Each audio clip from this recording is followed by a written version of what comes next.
Hi friends, দেখো আজকে আমি বানাবো আমলার আচার। ওই জন্য আমি নিয়ে নিয়েছি দেখো 750 গ্রাম আমলা। এগুলো ভাপিয়ে নিয়ে রেখেছি, সিদ্ধ করে নিই জলদি, এগুলো ভাপানো আছে। আর নিয়ে নিয়েছি এই দেখো পরিমাণ মতো মশলা। এটা রয়েছে ধনে, শুকনো লঙ্কা, জিরে, শাহি জিরে, গোলমরিচ, আর এটা সরষে, আজওয়াইন, আর এগুলো সব নিয়ে নিয়েছি। এগুলো আমি এবারে উনুনে সব ড্রাই রোস্ট করবো। ওই জন্য উনুনে আমার চাপানো আছে, দেখো গরম করতে দিয়ে দিয়েছি। এবার এগুলো সব নিয়ে ড্রাই রোস্ট করবো। ড্রাই রোস্ট করে তারপর আমি মিক্সিতে করে দেবো। এরপর দেখো বন্ধুরা, আমি কড়াইয়ে তেল গরম করে নিয়েছি। এর মধ্যে আমি দেখো নুন হলুদ সব দিয়ে দেবো। হলুদটা যাতে মিশে যায় জন্য তেলের মধ্যে দিয়ে দিচ্ছি। এরপর নুনও দিয়ে দেবো। নুনটা একটু পরিমাণে বেশি লাগবে, ওই জন্য নুনটা দিয়ে দিচ্ছি।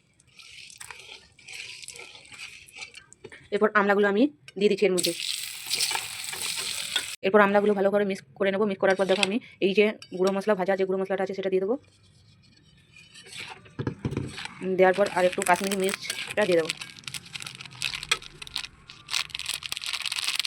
এটা কালারের জন্য, এটা কালারটা একটু ভালো আছে ওই জন্য কাশ্মীরি মির্চটা দিয়ে দিলাম।